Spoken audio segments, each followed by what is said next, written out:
Hey guys, Basil Wolf, GraysonHobby, and today we have more FPV news for you guys and everything else related to the hobby. Okay, last week we showed you the HappyModel Sailfly, and they actually sent us one. They want us to actually use a radar gun. Do you guys care about radar gun testing and speed testing? So if you do care about it, drop a yes. If you don't care, drop a no in the comments so we can at least see where... The Mobula 7 electronics with different bodies, so everyone that complained about prop guard this, prop guard that, well guess what? There you go. No prop guards. Yes. Now it is that new toothpick style, and I guess because it's all thin, is that why they call it? It's gonna fly like probably like a 5-inch, but being micro. I mean, it's gonna be cool. I think this is gonna be neat. Yeah. The 3D printed bodies are very crudely printed. I mean, they're cheap. It's looks a like they had it on body. extra fast 3D printing. So it's not like, don't expect like super smooth, high quality like the Diatone bodies. That looks like it's bent. It's thin carbon. No, the battery tray. Oh, it's warped.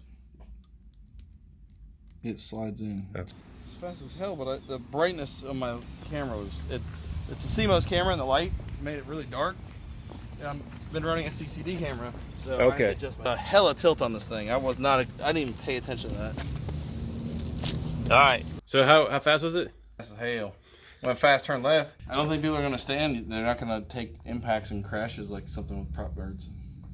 But prop guards are dumb. They are dumb. They're so stupid. So that video will be coming up next week, so make sure you subscribe. And that was also sent free to us by HappyModel. KingKong, we have the new 2019 official 2019 GT7s and GT8s came in.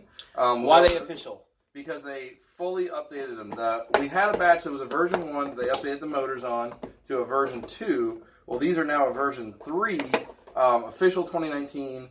They've changed a few things. The OSD is not a true Betaflight OSD still, like we talked about, but it does have a couple features on it now. Like one of the features is the on-screen display will tell you the VTX channel on it. Okay. That was the biggest thing. A lot of customers are like, what channel am I on? I'm pushing a button. I don't know the color scheme. Well, at least now you can get a closed channel and you can see the number on it and you can match it up on your goggles. Gotcha. And that was really... Make sure you're on the right channel. Bodies are a different color now. The props are the same on the GT7, but the GT8, they went to a push-on 4-blade prop. I'm not sure if I really like that. I haven't tried them yet, but I'm always a fan of the bolting on the props on this kind of frame. Right. But hence the SPC maker, we lost the prop. Yeah. But if they hold up, great. If not, then you can always put the other props back on it. The antennas are the newer style as well. Yeah, so link will be in the low for the GT7 and GT8. So we also got a couple props in from KingKong. The videos we did, I actually had these on. I really like the way these flew. Diatone 249. Yeah, the KingKong props flew really good on it. They're not like they bend easier than some of the props, but they flew very well. I really like the way they flew. They seem very well balanced and all that. So we got some of the 245s in and the 235s if you're looking for the lower pitch, a little more surface area of the blades, a little more lifting area, a little more speed. What's up with my transmitter with the little green things on it? Basically, this is silicone fuel tubing, but KingKong produced a batch of the silicone covers on it. So they're injection molded covers.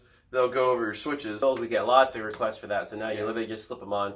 I just use one for arming and for my modes, and the rest of them I don't. Alright, so now for FPV news. Newly announced, the specs will all be below, is a new Aomway Commander V1S. Below. What's the price point? About $300? It's about $300, so it's going to be about the same price. Now, for those who want to know, I use the Commander V1s. I actually love them. When they first came out, I actually sold my older FatSharks. I did upgrade my antennas. However, these have been great for me. Anyways, the V1 and now the V1Ss are in that lower tier of pricing where they're aggressive price points to get you into a good goggle for not $500-600. Yeah, you buy HD3s, they're $400. Next thing you know, you got to buy a module. Oh, you're not going to buy the $20 module. You're going to buy the $80 to $150 module. Oh, now you need antennas. You're not going to buy the $10 antennas. So you're going to buy the $20.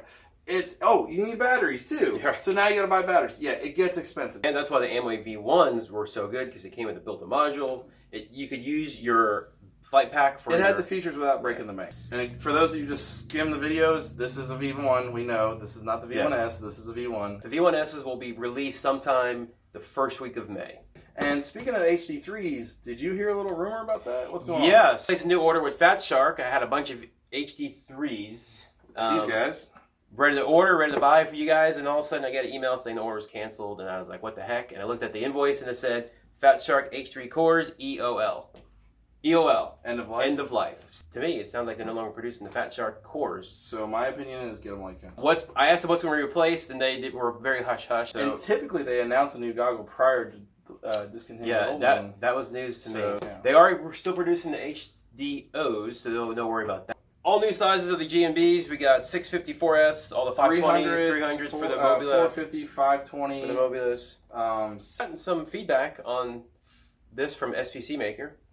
Apparently they watched the video and listened to the emails. They didn't watch the video. They just saw the title. Oh, okay. They saw the title and they saw the little icon. Yeah. And they said, we're fixing the problem. What problem? Yeah, what problem? There's a couple different problems. They did see the video and they are fixing the problem. Now, is that the VTX? Is that the stack being in a different spot?